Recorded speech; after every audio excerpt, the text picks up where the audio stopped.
definitely could work, but from a technician standpoint, they're about 4 hours away. So right, a little distant there. a little distance. So I'm working on trying to find what I can here locally.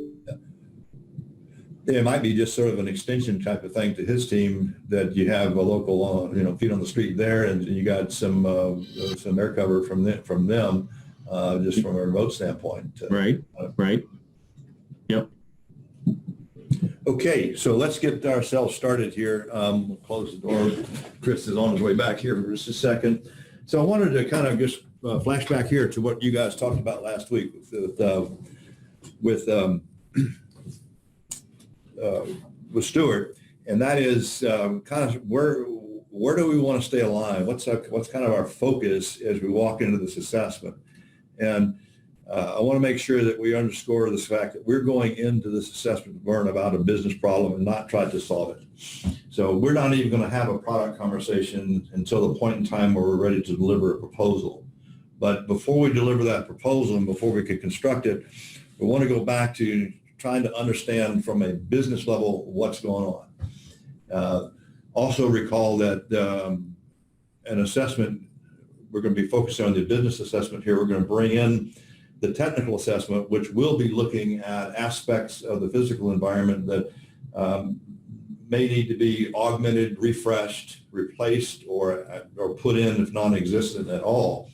That'll be part of the technical proposal. That'll fold into, the technical assessment, and your business assessment and your technician's technical assessment will become the input to creating the solution, the solution portion of the proposal. So what we're going to focus on right now is go back to these business problems. There's issues of efficiency and productivity. There may be with the reducing costs, or looking at labor and IT. How do we outsource? How do we get the system up and running? How do we keep it running, et cetera? And what is it doing to the cost structure of the business? So that's an aspect of the business that we may want to delve into. We may see that bad infrastructure is going to result in, we've got to fix it with some products and maybe put it in a server, refresh the server. But what we're really looking at is that the business problem is not the fact the server's not working, it's the solution that we're going to go to. But the business issue we're looking for is the fact that it's interrupting the flow of data, communication, and process within the firm itself. That's the business issue. If you've got a lot of that going on, oftentimes in small businesses will need to see the owner or some other people in the staff get drawn into that process, the fix-it side of things. How do we get it going? How do we correct from it? How do we otherwise keep our business going if the computer technology we're using is not supporting it adequately? That can't focus on the business. I can't grow my business. I have a need to expand, but I'm afraid if I try to expand on an imperfect infrastructure right now, it's just going to get worse.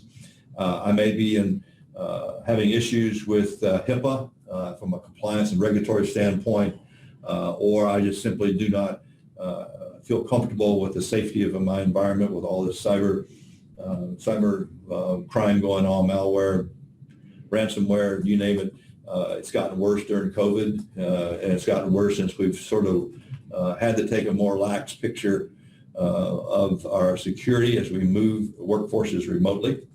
That's been some exposure there that's caused us to have a special make a special consideration for how we manage that risk aspect of it. We want to make sure that that we're looking at their business goals. They obviously, like we, want to be competitive. We want to make sure their service levels to their client base are up. We want to make sure that they are delivering timely and responsive service to their client base. So their own competitiveness could indeed be impacted by what's going on with the computer infrastructure. You'll see signs of that when they talk about the fact that I just can't seem to get my orders out, or I'm losing. There's an example years ago about we had a client that was a travel. We don't do that very much anymore. Sort of a travel agent booking tours, and they could tell you by the hour how much revenue came through those 60 workstations that were representing the salespeople that were actually taking the orders and booking the tours. And if that line were down, it backed up more than, I think it was 3 minutes, those people hang up and go call another tour agent. And they were losing business at the rate of $60,000 an hour. And if they had all of them down at the same time. So their risk tolerance, or their tolerance for having a downtime, really affected not only the revenue, but it also affected their competitiveness, because if you don't like this one because they're not responsive, you find one you like, they may never come back. Disaster recovery, man, we're getting ready to get slammed by two tropical storms. So one already hit, one about to hit in the Gulf. And we've got the COVID environment disrupting things, causing issues and problems of maybe more exposures, more vectors for bad actors to get in and mess with our systems and create data loss, data compromise. All of these represent potential disasters, natural or otherwise, that could impact the integrity of our business. So these are the problems we're looking for. I want to make you for a second. I apologize. You know you're not sharing, right? I'm not sharing. No, I'm not. Thank you for telling me. You guys know the slide I'm talking about. I just realized that I'm not sharing because I don't have my button up here. Let me just do quickly. You guys have this document, so I know that you've seen it. Let me just quickly put it back up here so we know it's there. So that better, you guys? I'm sorry. You guys need to tell me to shut up and put my screen up sometime. Yeah, we're okay with that because I'll do it too. I'll just get going and I'll forget to share the content with you. So if you're okay, say, hey, knucklehead, go ahead and put that on so I can get some point of reference, please. So this is the slide out of Stuart's presentation from last week that I'm referring to, that you guys have access to already. And I just want to use it to kind of emphasize, where are we going with the assessment? We're going hunting for issues like this. We're not going hunting for opportunity to sell product just yet. The products will come in as part of our solution, but the business assessment is going to be learning about the impact, learning about the issues that they're seeing because of whatever's going on, and then we'll get down into the nitty gritty to determine what it is that has to be refreshed, replaced, or put in altogether to rectify the problem. So everybody good with that in terms of the focus for an assessment? They're not trying to sell them a backup and recovery system. We're not trying to sell them a new server. We're not trying to sell them a new desktop yet. That'll come part of the solution once we identify what the problems are and how we dive down into the root cause of it. That make sense? I'm not going to operate on the patient until I've diagnosed the condition. Okay, so I just wanted to refresh that, and then I want to move right straight into our PowerPoint presentation on the, let me pull it up and I'll get it shared for you.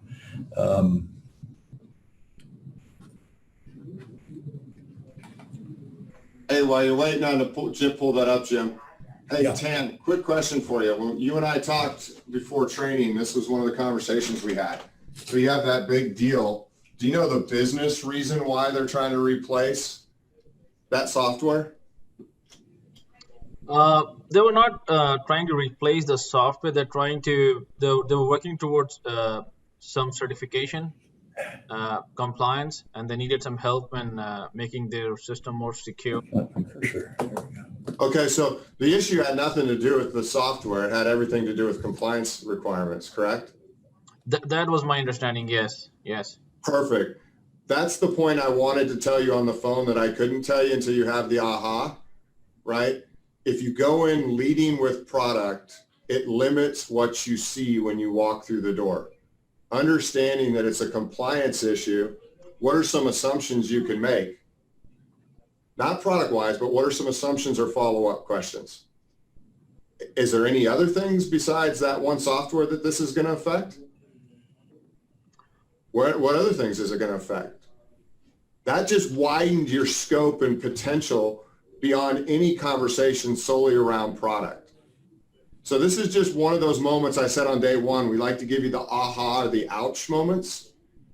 We're trying to artificially build something for you because I can't give you live action shots over your head like I did in the Army, right? I can't fire at you and say duck. Live fire, right?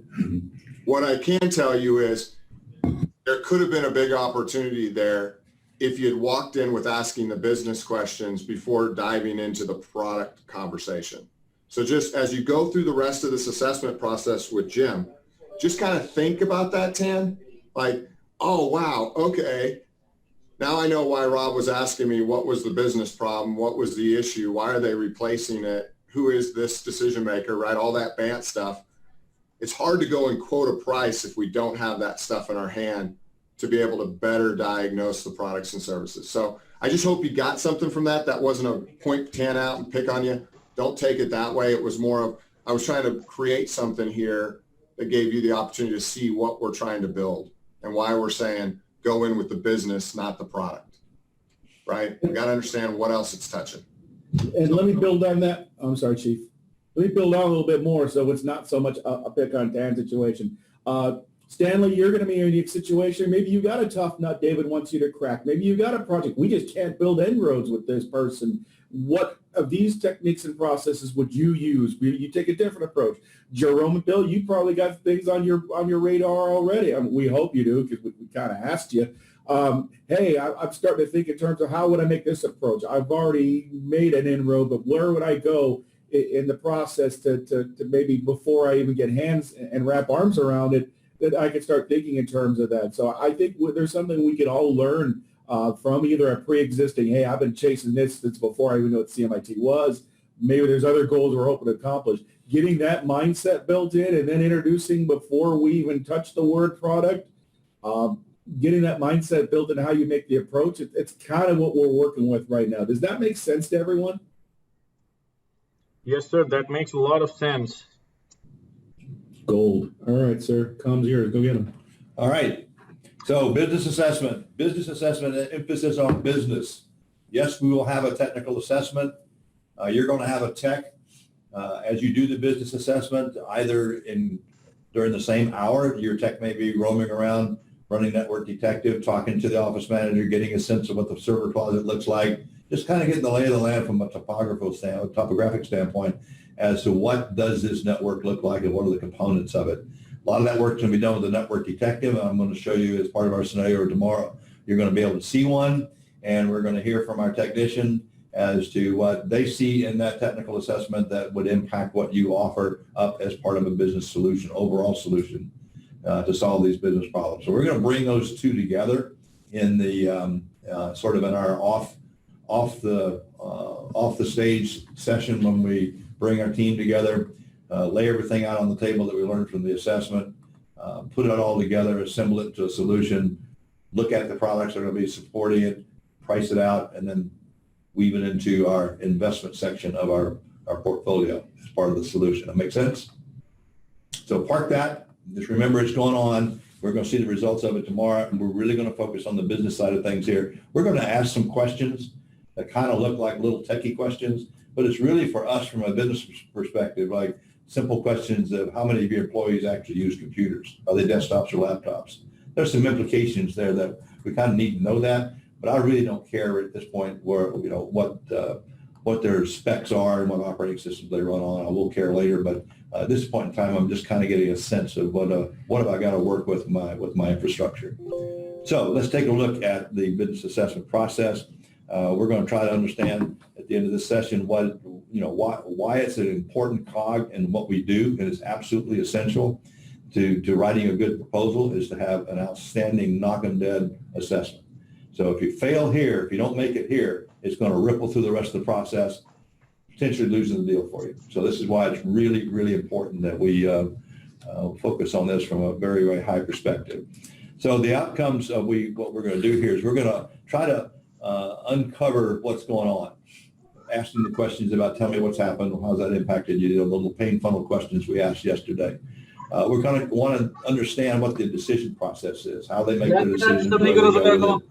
This is kind of the time frame issue as well, is when does it have to be made?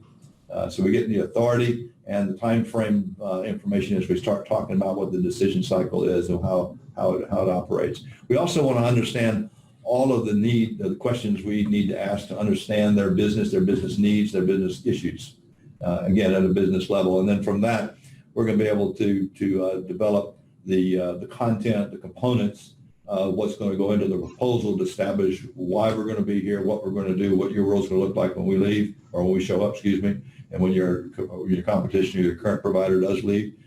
This is what your world's going to look like.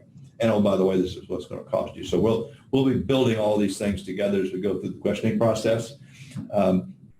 The section we're going to go over, I'm going to start with a quick review of the purpose of the assessment by just actually looking at the proposal. What do we need to end up with in terms of content? And then we'll back off from that, and that'll drive the questions that we're going to be asking as part of the assessment process.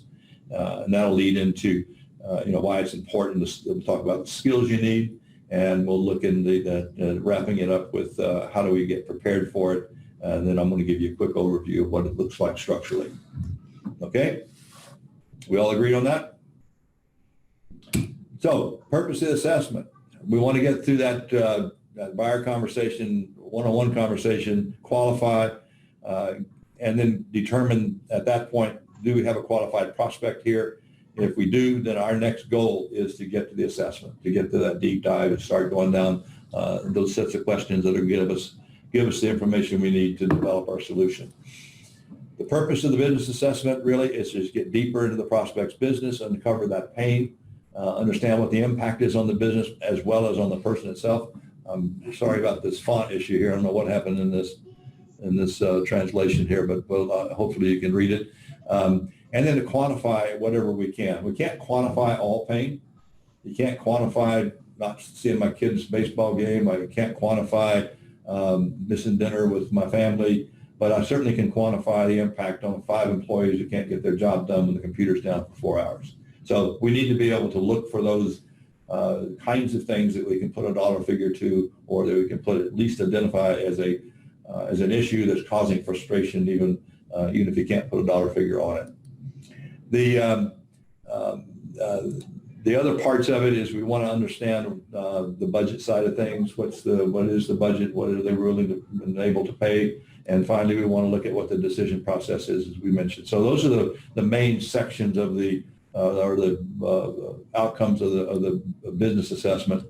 And remember that we want to move that lead to get here. We want to move that lead to a qualified level, which says what 4 factors. I'll give you the first one. What's the second one? Stan, you're muted, I think. Sorry, yeah. I said authority or authorization, the person who... Authority, there you go, the authority. Who's going to make the decision? A little bit about how that decision is going to be made will come out of that conversation as well. What's the next one? Anybody got I'll take a shot at the third. Need. Got the need or the pain. That's the really important part of what is driving the business need here. Yeah. And I'm not looking for broken, non-functioning firewalls. I'm looking for, I can't get my orders out. That's the pain that I'm looking for.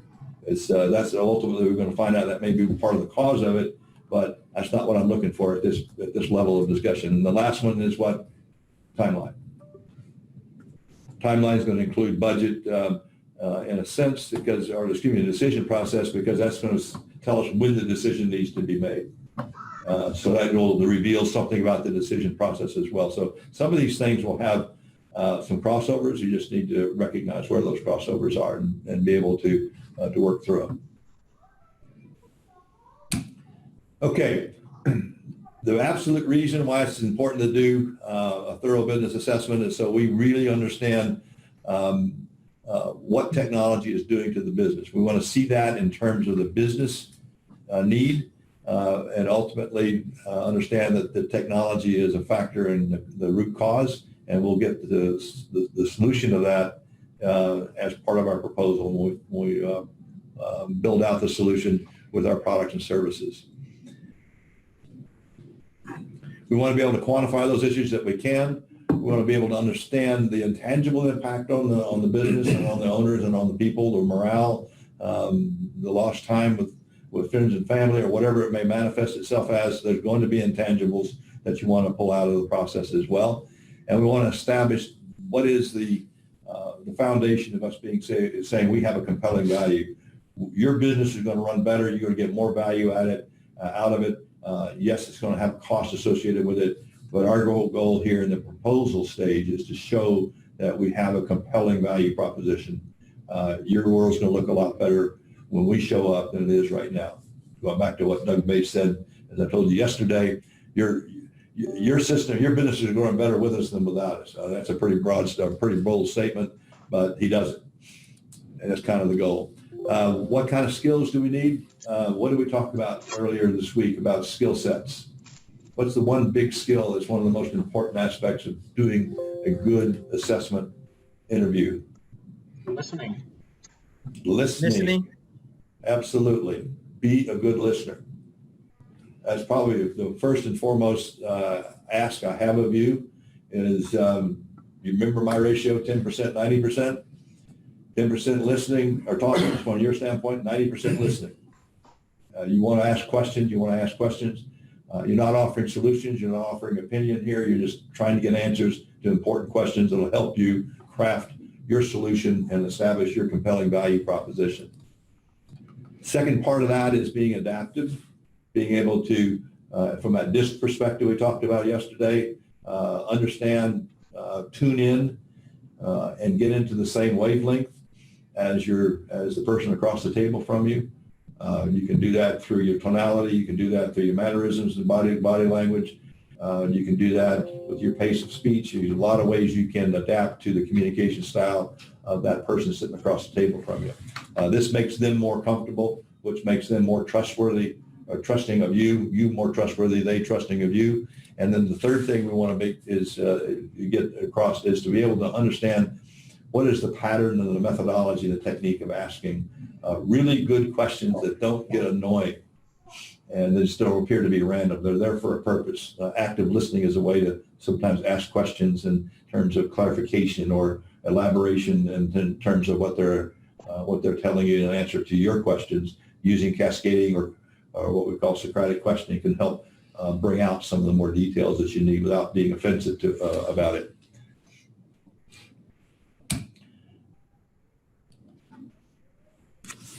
So some of the things that we will talk about, and I'll be coaching you as we go through the assessments and through our sessions on the post training side of this. We'll be giving you a lot of coaching and exercises and how to ask good questions, how to take the hard questions and soften them down a little bit so they don't come across as abrupt, rude, or self-serving. We'll want to talk about.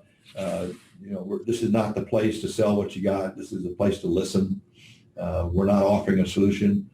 We haven't finished the diagnosis yet, so how can we offer a complete solution that's going to capture everything that we need to be aware of?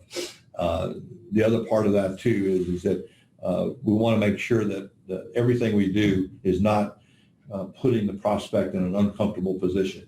Our tonality, our failure to match their mode of conversation, our failure to ask questions in a soft and sensitive way, especially things about budget and decision process. So our skill sets are all aimed at getting information and making sure we're keeping that prospect in a comfortable place. And that's really sort of the net of the business assessment process in terms of skills. I'm going to take a quick look at our proposal. We lose more proposals, proposals lose more business than they win. I talked yesterday about the fact that we've moved our proposal win rate way up since we started doing the format, just changing the way we wrote the proposal, not necessarily the solution, not necessarily the underlying causes, but the way we wrote it and presented it to set ourselves up above and beyond the proposals that others were giving them. A lot of times you'll find that a proposal from your competition looks like a brochure and a price quote. Doesn't talk about needs, doesn't talk about issues, doesn't talk about their business reasons. It just talks feature, function, benefit from a generic, and then slaps a price sheet on the back of it. That's a proposal. Ours are not looking like that, and this is where we'll be spending a lot of time tomorrow. How do you develop a very unique and very professional and a very compelling value proposition in your proposal? So the reasons we see proposals lose more businesses than they win is we don't do a good assessment. We either stop asking questions too soon, or we make incorrect assumptions that, hey, these guys actually want to buy from us. we're still in convincing mode. We still have to build that trust and then build that rapport, do that bonding. And so to assume that just because they asked us in as they're ready to buy can lead you into some false actions that will end up in actually losing the deal for you. Secondly, we make an incorrect assumption about their willingness to pay us. We got bad assumptions about their budget. We think that, okay, we don't need to ask those budget questions because they're uncomfortable and I don't really need to ask them. I can figure it out and I don't want to put them in a bad place and feel nervous about asking hard questions about money. So I just avoid it. And by avoiding it, I don't really get a sense of what is their expectation? What are they expecting to pay for this? Have I got something that's going to fit in that range? And if I don't know that when I write that proposal, I'm in a distinct disadvantage in being able to present something that's in a solution, solves the problem in a price range that they're comfortable with. And the last thing, we make an incorrect assumption about what their decision process is. We oftentimes, for example, will make the assumption we're talking to this guy or this girl because they're the decision maker. So we just make that assumption and we go on. Oh, we find out at the end of the day. So, well, thank you very much for your proposal. I really like it. I'll have it on the chairman's board desk, chairman of the board's desk tomorrow, and we'll let you know what he thinks. And that's the first time you find out that that's a part of the decision process is way too late. So making assumptions before you even walk into the assessment and not doing some of the things that are called for in our assessment is going to lead you into these kinds of troubles. So 90% of the effort starts with the assessment. That's where we get all the information about what's going to go into, excuse me, I'll get a little fast with my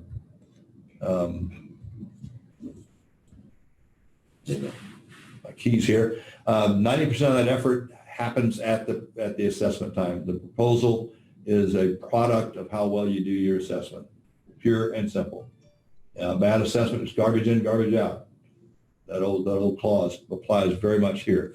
So we really want to spend some time in preparing, learning about the business, understand who they are, know as much about them as we can, especially during those first couple of conversations where we're still qualifying, is learn about as much as we can, understand their business, understand the issues, understand their business concerns. Don't start talking about solutions yet, but be prepared to know a lot about their industry, their market, their business, their company, and themselves. The proposal is structured in two or three really key sections. We always want to not reiterate and regurgitate an inventory, but we do want to play back the current situation as they described it to us. This is where the pain emanates from. This is really, really key. When I see proposals that haven't worked, or I look at proposals that after a while seem to get thin, people come to me and say, I'm not winning it like I used to, and I look at their current situation descriptions, they fail. They list, he's got 2 servers and 19 desktops. They've got a firewall, and they've got a server that's like 8 years old, and it doesn't seem to want to stay up very often, goes down frequently. This is not what we want to call a current situation. We want to say that current IT issues have been creating downtime averaging 4 hours a week. It's costing at least 50% of lost time for 8 employees who can't do their work without their computers. Applying the salary figure to that, and it works out to be about $800 per incident. It happens once every 2 weeks. That's $1,600 a month that we're losing in just lost productivity, and not to mention morale in the running of the business. Those are the kind of situational descriptions you want to have. Is what is the impact on the business? Your solution is going to emanate from that. You say, what we'll do to fix this particular issue or resolve this issue, we're going to use, and I don't want a long list of product details here. I simply say our marathon monitoring service, or our network management and monitoring service will solve this issue, and it will resolve most, if not all, of the downtime you have, resulting in a potential saving of $1,600 a month. That's where we're going to kind of play that back out. Here's the situation. Here's how we're going to solve it. Here's what the return is for you. And then we'll get into the investment. What is it going to cost, both on a one-time basis, setting things up, as well as on a recurring basis, what's the monthly cost for the service that we're going to propose to solve the issue. So those are the three major pieces of your proposal. There's other components to it that we'll talk about as we get to that tomorrow.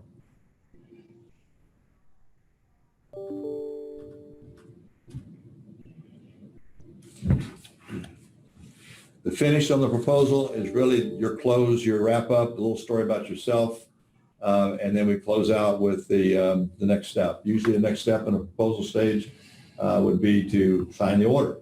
That would be the ideal state, but at least at this point we want to be able to say, do we have an agreement that we are going to move forward with this or not? If we're going to move forward with it, let's just acknowledge that as part of a memo of understanding. I'll get my tech resources penciled in on the calendar to make sure that they're ready and able to get this thing onboarded. You and I will agree with your signature that we're going to move forward with discussion of the contract terms and get that out of the way.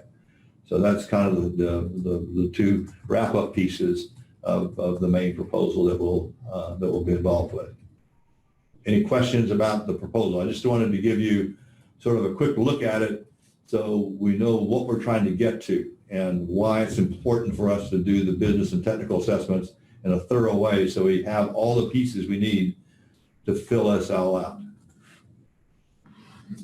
Okay? Hey, Jim, I think this all makes sense. I'm kind of curious, though.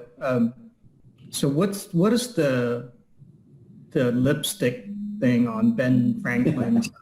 What does that mean? I think it was somebody kissing a $5 or $50 bill or whatever that was. What was the Franklin Hundo? Okay. Yeah. So I guess somebody just kind of kissed the $100 bill there. I'm not sure what that's supposed to be. Not it. That's not my shade. Yeah, not my color, right? Hey, Good Jim, question. Jim, I really like this. What about situations where, like you said, the person you're dealing with is not the decision maker, but they have a process, where they are looking for proposals, and where they will table that to their board meeting or some other meeting which happens every 3 months, and there they will decide what route they want to go. Good question. You're going to run into those situations. Good examples if you're working for municipalities. They have an RFP process and it's usually pretty structured and it goes through a board of review. And you can't get necessarily to the decision maker. You can't be at the meeting where your proposal is delivered. You kind of have to wing it and trust the person that's representing you as your sort of the person that's carrying your proposal into the board meeting or into the review meeting.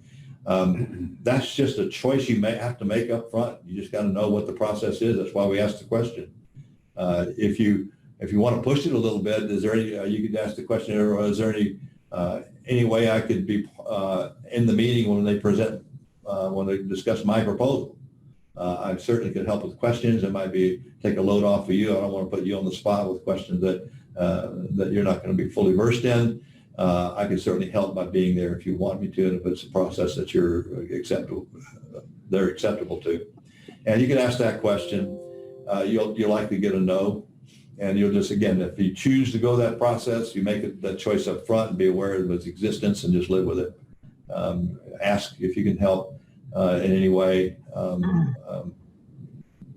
But I would always ask the question, would I have a chance to be in front of the board of review as part of my proposal delivery?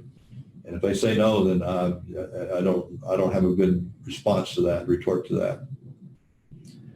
So like I say, you'll see that a lot in charitable organizations, nonprofits, for example, schools, private schools, and so forth. You'll see that, and I don't encourage you to go after state and federal business. It's just a cumbersome process that's going to bury you in paperwork. But we do have a lot of success stories in the smaller municipalities, small local governments. Sometimes they have a review process, sometimes they don't. Sometimes it's more formal than others, and you can ask the question and maybe get into a dialogue with the people that are making the decision at some point. But again, knowing the process ahead of time is going to help you make that decision and prepare for it. So in that scenario, right, I think when you're having your one-on-one or buyer conversation, you want to get that person that's experiencing the pain so that they can champion, right, and they can make that compelling. If you can do that, if you can arrange that or orchestrate that, that's great. Oftentimes you're going to be asking questions of someone who's the representative of the decision maker. You might have to inject occasional questions. Well, how does he or she feel about that? Does he or she share your observation, your perspective of what you're seeing? And oftentimes maybe it's a good time to ask a question.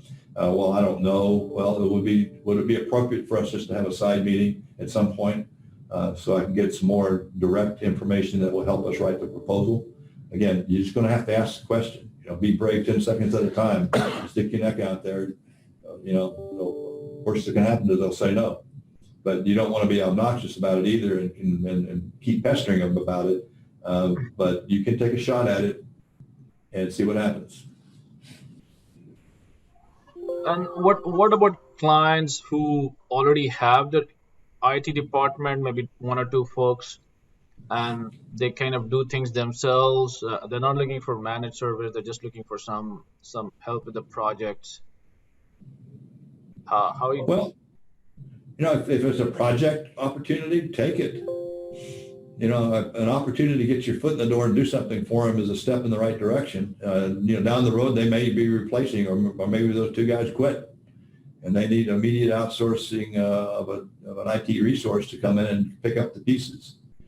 You never know what's going to happen down the road. So establishing a relationship, making your mark with a project or some other kind of fixed period opportunity, maybe a hardware refresh or whatever. I strongly encourage you to take those as you can, because they can lead to longer term recurring business. Again, it's going to be situational. If it looks like it's just somebody wants to buy a laptop every couple months or so, is it worth your time and effort to do that? That's just a judgment you're going to have to make. But if it gives you a shot at some future business opportunities, by all means. Hey, Jim, can I step in here on this one too? Sure can. Hey, Tan, you bring up a really good point in your conversation, because I see you kind of going through those. And I'd say just shift the concept from what is their IT makeup or what is the company using for products and services to, again, what is the business issue they're trying to solve? So, hey, I know, so that means the target can be anyone, right? There could be a niche you could carve out, the whole process, you could become their outsource thing. So don't look at the target as like, hey, 5 to 10, I'm going to go after just those guys. You might look in your side and say, you know what? I'm built pretty well to support big IT stuff, and onboarding and offboarding might be something I think about in my sales strategy that I want to go after. And so I want to take all those minimal tasks out of them and hire somebody with continuum. I mean, do you see where I'm going in this problem solving? I'm using the service strategy to say, I can solve it, but what's the real problem? So when I start going in there, what do you think for myself, who has an internal IT guys and outsource resources, how do you think you might be able to engage me if I've got that? Need more people than you have, but don't want to hire somebody? Might be a good message, right? Hey, my issue might be, hey, I got 500 projects I need to get done and my internal IT guys can't do them. Is that something you might be able to support with? So don't rule out anyone, Tan. Don't. Anybody that has IT, doesn't have IT, whatever. If you can get to the business problem, we can all diagnose it in different fashions to be able to get to how you can support them. Does that make sense? Right.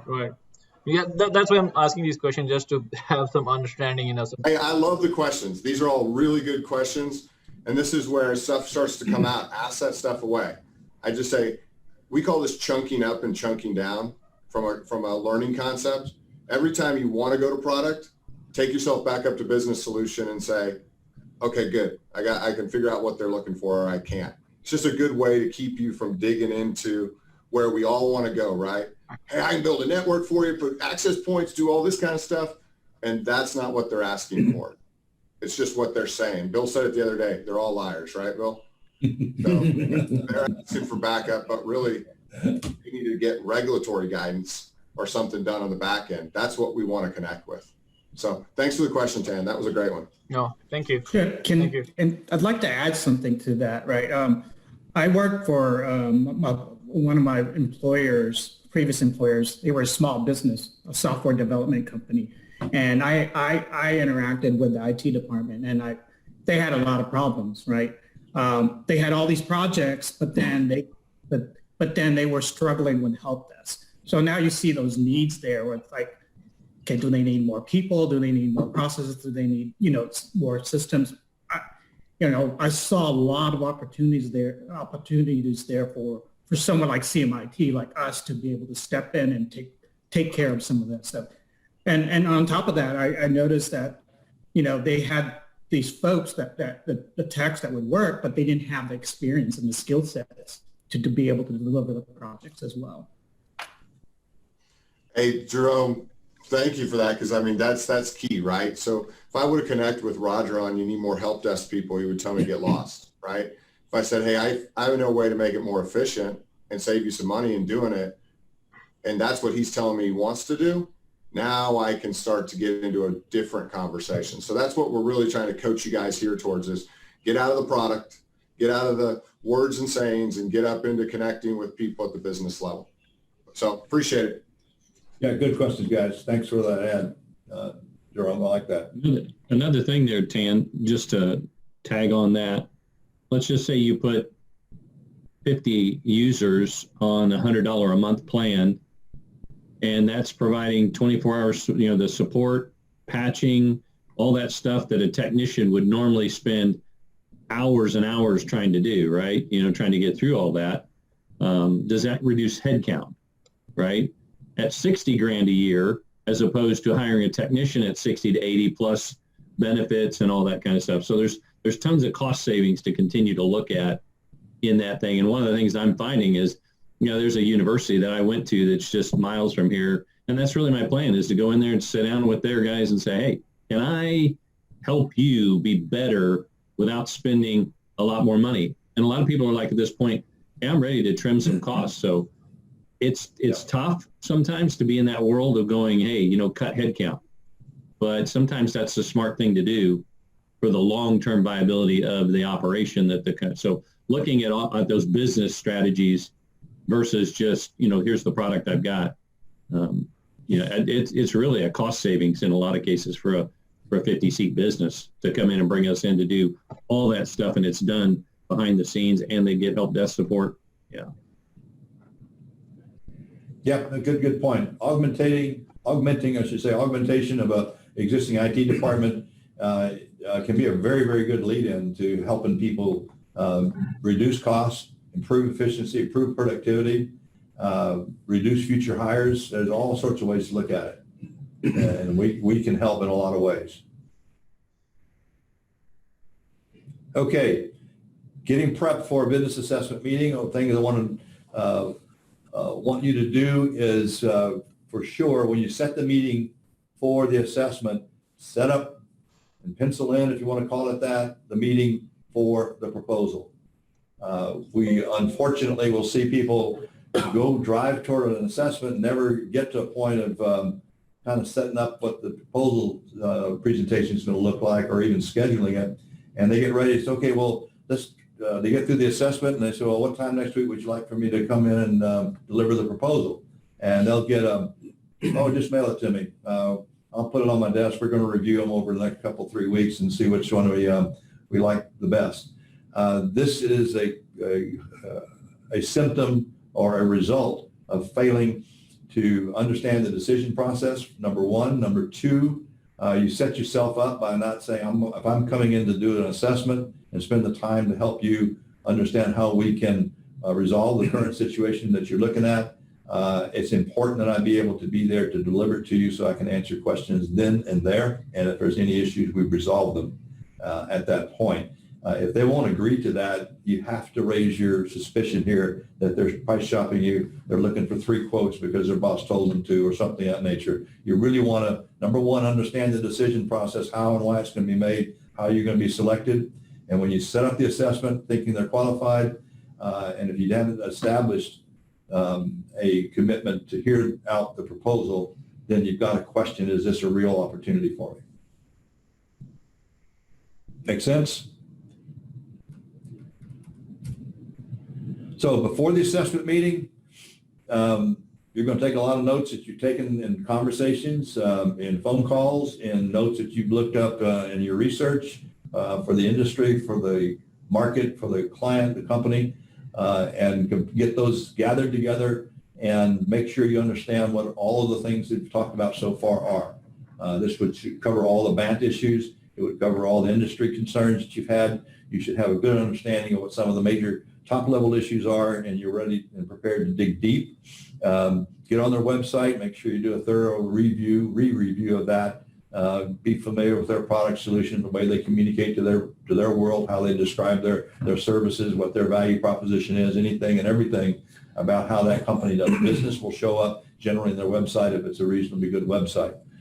You can look into Facebook and LinkedIn to look for any connections, any detailed information about them, their business, especially in LinkedIn, if there's connections that you have that you haven't already checked out that you could utilize or leverage in getting a better sense of the people you're talking to in the business. So those are the things that you should be doing in prep. You're going to get ready for that. You're going to get your mind in that good place. You're going to make sure that you get everything together in your mind that you need to ask, have your questions, kind of your pre-questions laid out for you, and then you are ready to walk into that meeting and have a really sharp, informed conversation with your prospect. That makes sense?